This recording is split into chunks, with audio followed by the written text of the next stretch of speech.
এক হাদিসে এসেছে নবীজি সাল্লাল্লাহু আলাইহি সাল্লাম বলছেন, মান ইতাকাফা, যে ব্যক্তি ইতিকাফ করলো ওই ব্যক্তির জন্য আল্লাহ পাক রব্বুল আলামিন 2টি কবুল হজ এবং 2টি কবুল উমরার সওয়াব তার আমলনামায় লিখে দিবেন। সুবহানাল্লাহ।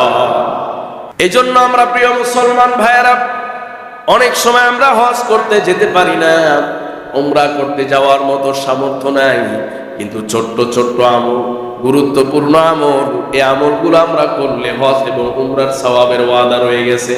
নবীজি এজন্য ইতিকাফের আমলের কথা বলেছেন।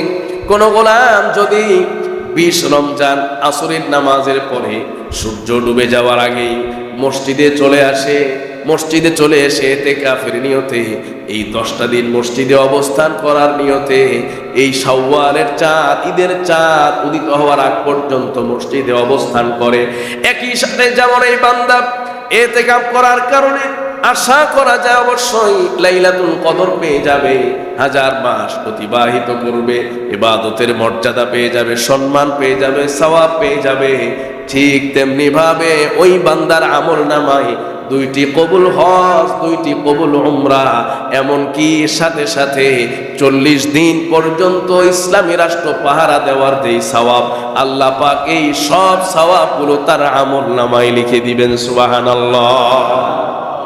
তাহলে একই সাথে 3টি বড় বড় আমলের সওয়াব এই ইতিকাফের মধ্যে আল্লাহ পাক দিয়ে দেন। সুবহানাল্লাহ।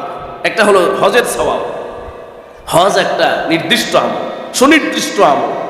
হজ ছাড়া তো এখানে বোনাস হিসাবে হজের সওয়াব পাওয়া যাচ্ছে, আবার সাথে সাথে এতে উমরার সওয়াব, 2টা কবুল উমরা এই ইতিকাফের মধ্যে, একের ভেতরে এই 3, এক ইবাদতে 3 ইবাদতের সওয়াব, কবুল হজের সওয়াব, কবুল উমরার সওয়াব। আরেকটা গুরুত্বপূর্ণ বিষয় হলো ইসলামী রাষ্ট্র, মুসলিম কান্ট্রি, তার সীমানা পাহারা দেওয়া। শুধু মুসলিম কান্ট্রি নয়, এমনি দেশের সীমানা পাহারা দেওয়া, এটা এমনি সওয়াবের কাজ। আওয়াজ করে বলুন সুবহানাল্লাহ। আবার যদি সেটা মুসলিম কান্ট্রি হয় বা ইসলামী খেলাফা রাষ্ট্র হয়, সেটার আপনার সীমানা পাহারা দেওয়া, যারা সীমান্ত প্রহরী থাকে, এদের দুনিয়াবি মর্যাদাও আছে, আবার আখিরাতের মর্যাদাও আল্লাহর কাছে অনেক বেশি। সুবহানাল্লাহ। হাদিসে এসেছে, যারা ইসলামী রাষ্ট্রের সীমানা পাহারা দিবে তাদের সওয়াব কি? তাদের সওয়াব হলো তাদের জীবনের সব গুনাহ আল্লাহ মাফ করে দিবেন। সুবহানাল্লাহ। যে ব্যক্তি এবার ইতিকাফ করতেছে, সেই ব্যক্তি তো সেই সীমানা পাহারাদানকারী ব্যক্তির মতো সওয়াব পাইতেছে, মানেই হলো এই ব্যক্তির জীবনের সব গুনাহ আল্লাহ পাক মাফ করে দিবেন। সুবহানাল্লাহ। সম্মানিত ভাই, এই জন্য আমরা কিভাবে এই রমজানটাকে আরো বেশি সওয়াব অর্জনের মাধ্যম বানাতে পারি, কিভাবে এই রমজানটাকে আরো বেশি নেকি অর্জনের মাধ্যম বানাতে পারি, আমার আপনার জীবনের শেষ রমজান হতে পারে এটা মনে করে কিভাবে রমজানটাকে আরো বেশি আমার জন্য কল্যাণকর বানাতে পারি, এখন থেকে সেই বিষয়টা আরো বেশি গুরুত্ব সহকারে দেখা উচিত। কথা বলুন, ঠিক কিনা? যারা গত রমজান আমাদের সাথে ছিলেন, এই রমজানে যে থাকতে পারবেন না, এরা কি জানতেন? কেউই জানতেন। আমরা এখন এই রমজানে আসছি, এই মেম্বারে আমার আগামী রমজানের এই জুমায় বসার সৌভাগ্য হবে কিনা আমি জানি না, আপনারা মসজিদে এসে উপস্থিত হতে পারবেন কিনা আমরা কেউই জানি না। কথা বলুন, ঠিক কিনা? সম্মানিত ভাইয়েরা আমার, এই জন্য একটা রমজান যেন আমার জীবনের জন্য পরিবর্তনকারী হয়ে যায়, জীবনের গুনাহ মোছার কারণ হয়ে যায়, এই জন্য আমরা ইতিকাফের আমল, ইতিকাফের আমল নবীজি সাল্লাল্লাহু আলাইহি ওয়াসাল্লামের হাদিস এবং তার পদ্ধতি যে 20 রমজান, সেই হিসাবে যদি আমরা হিসাব করি, আজকে 16ই রমজান, আগামী মঙ্গলবার আসরের নামাজের পর ইফতারের আগেই আল্লাহকে রাজি খুশি করার জন্য, মসজিদে অবস্থান করার জন্য মসজিদে প্রবেশ করে যেতে হবে, মসজিদে ঢুকে যেতে হবে, মসজিদে প্রবেশ করো, বাস। দুনিয়ার কোনো খেয়াল নেই, দুনিয়ার কোনো যোগাযোগ নাই। বুজুর্গানে দিন বলেছেন, এটা কেমন যেন মরার আগেই আরেক মরা। কথা বলেন, ঠিক কিনা? যেই মানুষটা এত সুন্দর খাট, তোষক, বিছানা, এসি রুম, এই ছাড়া ঘুমাইতে পারে না, আর মসজিদের ফ্লোরে এসে ঘুমাইতে হবে। কথা বলেন, ঠিক কিনা? পাবলিক টয়লেটে বাথরুম করতে হবে, এরপরে বাসার যে আরাম আয়েশ আছে, সুযোগ সুবিধা আছে, এই মসজিদে পাবলিক প্লেসে গিয়ে সুযোগ সুবিধা পাওয়া যাবে? কোনো সময় পাওয়া যাবে। এখানে একটা কবরের যাত্রী হিসাবে কবরে থাকার প্র্যাকটিস, যে কিভাবে আমি কবরে থাকবো। আমার ডানে আমার স্ত্রী নাই, বামে আমার সন্তান নাই, পরিবার নাই, পরিজন নাই, আমি ব্যবসা বাণিজ্যের থেকে দূরে, অফিস থেকে দূরে একা একা এক জীবন যাপন করতেছি। আমি যেন কবরের যাত্রী, এই কবরের প্র্যাকটিস করতেছি কিভাবে আমার কবরে থাকতে হবে। এই জন্য বুজুর্গানে দিন বলছেন, ইতিকাফ করলে বান্দার কবরের চেতনা ফিরে আসে, মৃত্যুর চেতনা ফিরে আসে। আর যাদের কবরের চেতনা, মৃত্যুর চেতনা ফিরে আসে, ওরা গুনাহ থেকে বিরত থাকতে পারে। আওয়াজ করে বলুন সুবহানাল্লাহ। এই জন্য সম্মানিত ভাইরা, আগামী মঙ্গলবার বাদ আসর আমরা যারা ইতিকাফ করতে চাই, আলহামদুলিল্লাহ আমাদের বাইতুল হুদা জামে মসজিদে, আপনারা জানেন যে আমাদের মসজিদ আলহামদুলিল্লাহ প্রত্যেক ফ্লোরেই, একদম ফ্লোরের সাথেই মাদ্রাসার সাথে এবং মসজিদের সাথে লাগানো ওযু, ইস্তেনজা, গোসলখানার সার্বিক ব্যবস্থাপনা আলহামদুলিল্লাহ আছে প্রতিটি ফ্লোরেই।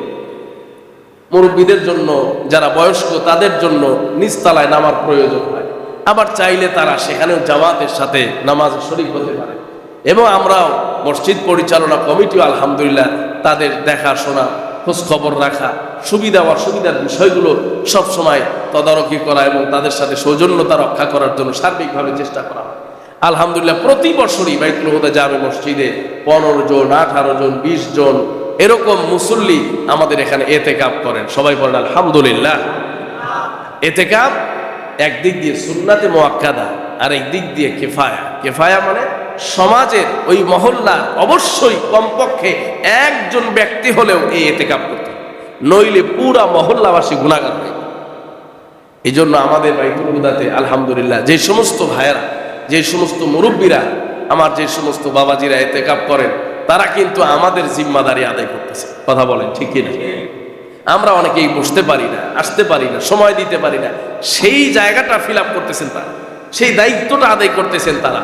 এই জন্য যারা ইতিকাফে বসেন এবং এবছরেও বসবেন, আমি আরজ করব যারা গত বছরে বসেছেন তারা নিজেরাও বসবেন এবং আরও 2-4 জনকে আপনারা যুক্ত করবেন, তাদের সঙ্গে কথাবার্তা বলে, বা নিজের প্রতিবেশী একসাথে নামাজ পড়েন, একসাথেই চলেন, এরকম 1-2 জনকে আমরা দাওয়াত দিয়ে আগামী 4 দিন অবশিষ্ট আছে, আমরা ইনশাল্লাহ তাদেরকে প্রস্তুত করব।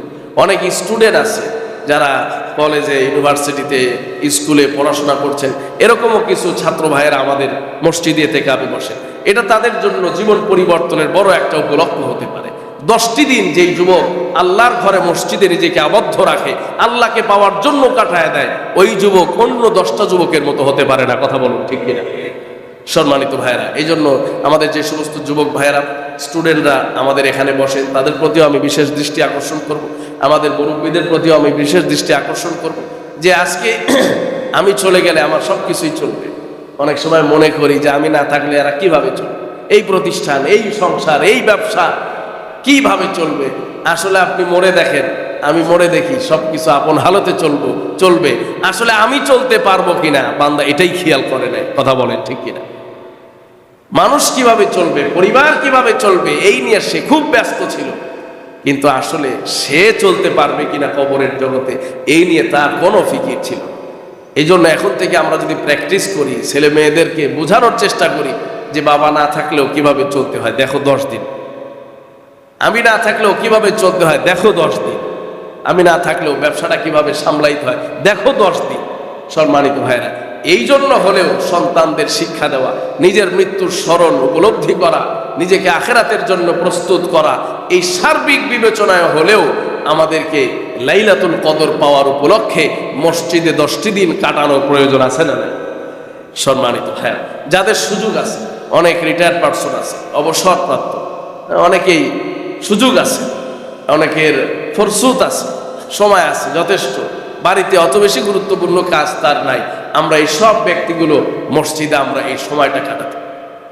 প্রিয় মুসলমান ভাইয়ের, আল্লাহ পাক রব্বুল আলামিন পবিত্র কোরআনুল কারীমে লাইলাতুল কদর সম্পর্কে যেই ঘোষণা দিয়ে রেখেছেন, এই ঘোষণা অনুযায়ী যদি আমরা সেই সওয়াব অর্জন করতে চাই, যেই মর্যাদা অর্জন করতে চাই, ওই ফজিলত আর ওই মাকাম যদি আমরা অর্জন করতে চাই, নবীজি সাল্লাল্লাহু আলাইহি ওয়াসাল্লামের পদ্ধতি, সেই সুন্নাহ ইতিকাফ ছাড়া কোনো বিকল্প নাই। নবী করিম সাল্লাল্লাহু আলাইহি ওয়াসাল্লাম বলেছেন, আল্লাহর যে গোলামগুলো মসজিদে এসে 10টি দিন অতিবাহিত করবে, মসজিদে এসে সেই সময়গুলো অতিবাহিত করবে, জীবনের হায়াত থেকে গুরুত্বপূর্ণ সময়গুলো অতিবাহিত করবে, অবশ্যই ওই গোলাম ওই বান্দাগুলো লাইলাতুল কদর পেয়ে যাবে। লাইলাতুল কদর পাওয়া মানেই জীবনে 1000 বছর ইবাদতের চাইতেও বেশি সওয়াব। সুবহানাল্লাহ, 1000 বছর ইবাদতের চাইতেও বেশি সওয়াব। সম্মানিত ভাইয়েরা, তাহলে একজন যদি 10 বছর ইতিকাফ করে, মানে 10 রমজানে ইতিকাফ করে, চিন্তা করেন কত বেশি সওয়াব অর্জন করবে। সুবহানাল্লাহ। একজন যদি 20 বছর ইতিকাফ করতে পারে, এই যে আমাদের এক ভাই ছিল, উনি প্রতি বছর ইতিকাফ করতে দেখা না, বারেক ভাই প্রতি বছর ইতিকাফ করতেন। তো উনি এখানে আমাদেরকে বলতেন, আমাকে বলতেন, হুজুর আমি কিন্তু এরকম 20 বছর কত বছর যাবত ইতিকাফ করতেছি। আল্লাহ পাক তাকে মাফ করে দেন। সবাই পড়ে না আমিন। কথায় কথা মনে পড়লো আর কি না। এই যে যারা আমরা ইতিকাফ করব, তাদের জন্য এটা বড় নিয়ামত। কিয়ামতের দিন সওয়াবের সবচেয়ে বড় যাখিরা হবে, সবচেয়ে বড় ভান্ডার হবে যে আমি 10 দিন মসজিদে কাটিয়েছিলাম। সুবহানাল্লাহ পড়ে। সম্মানিত ভাইরা, এই জন্য 10 দিন মসজিদে কাটানোর জন্য আমরা ইনশাআল্লাহ প্রস্তুত হই। আমরা ইনশাআল্লাহ নিয়ত করে ফেলি যে এবছর ইনশাআল্লাহ আমি 10টা দিন মসজিদে কাটাবো। খেয়াল করেন যে আপনি 10টা দিনের একটা সেকেন্ডও আমল ছাড়া হবে না, সওয়াব ছাড়া হবে না। প্রতিটি সেকেন্ডে আপনার সওয়াব লেখা হবে। সুবহানাল্লাহ। ইতিকাফকারীর সবচেয়ে বড় ফজিলত হলো যে সে ওযু করতে গেলেও সওয়াব, বসে থাকলেও সওয়াব, ঘুমাইলেও সওয়াব। ইতিকাফের নিয়তে ঢুকেছে, বের হওয়ার আগ পর্যন্ত ইবাদতে মশগুল থাকলেও সওয়াব, আবার নিজের প্রয়োজন পূরণ করতেছে, ঘুমাইতেছে, ওযু করতেছে, গোসল করতেছে, এরপরেও তার আমল নামায় নফল ইবাদতের সওয়াব লেখা হবে। সুবহানাল্লাহ। তাহলে এই মর্যাদা, এই ফজিলত আর এই শ্রেষ্ঠত্ব এই রমজান চলে গেলে আর পাওয়া যাবে। সম্মানিত ভাইয়েরা আমার, এই জন্য আমরা অবশ্যই খেয়াল করব যে আমরা রমজানের শেষ দশকে আমরা ইতিকাফ করে কিভাবে আমরা নিজেদের গুনাহকে মাফ করাইতে পারি, আমলের পাল্লাটাকে কিভাবে আমরা ভারী করতে পারি। কারণ সময় বড় ঘাতক, বিশ্বাসঘাতক। আমার সাথে আপনার সাথে বিশ্বাসঘাতকতা করে আমার আপনার প্রাণটা নিয়ে চলে যাবে, আমাদেরকে সুযোগ দিবে না, আমাদেরকে চান্স দিবে না। এই জন্য সময়ের সেই ঘাতকতার আগেই আমি যেন সতর্ক হয়ে যাই। আল্লাহ পাক রব্বুল আলামিন আমাদের সবাইকে বিষয়গুলো বোঝার, উপলব্ধি করা এবং আমল করার তৌফিক দান করুন। সবাই বলি আমিন। সম্মানিত ভাইরা, রমজান শেষ হয়ে যাচ্ছে। রমজান উপলক্ষে আমরা অনেক আমল করি। গত জুমায় আমি যাকাতের কথা বলেছি, এই জুমায় স্পেসিফিক বিশেষ করে স্পেশালি ইতিকাফের কথা বললাম, লাইলাতুল কদরের কথা বললাম। আমরা অবশ্যই বিষয়টাকে গুরুত্বের সাথে নেব এবং আমল করার চেষ্টা করব। আল্লাহ সুবহানাহু ওয়া তাআলা আমাদের সবাইকে মাফ করেন, সবাইকে কবুল করেন। সবাই পড়ি আমিন। ওমা আলাইনা ইল্লাল বালাগ ওয়া আখিরু দাওয়ানা আনিল হামদুলিল্লাহি রাব্বিল আলামিন। আসসালামু আলাইকুম ওয়া রাহমাতুল্লাহি ওয়া বারাকাতুহু।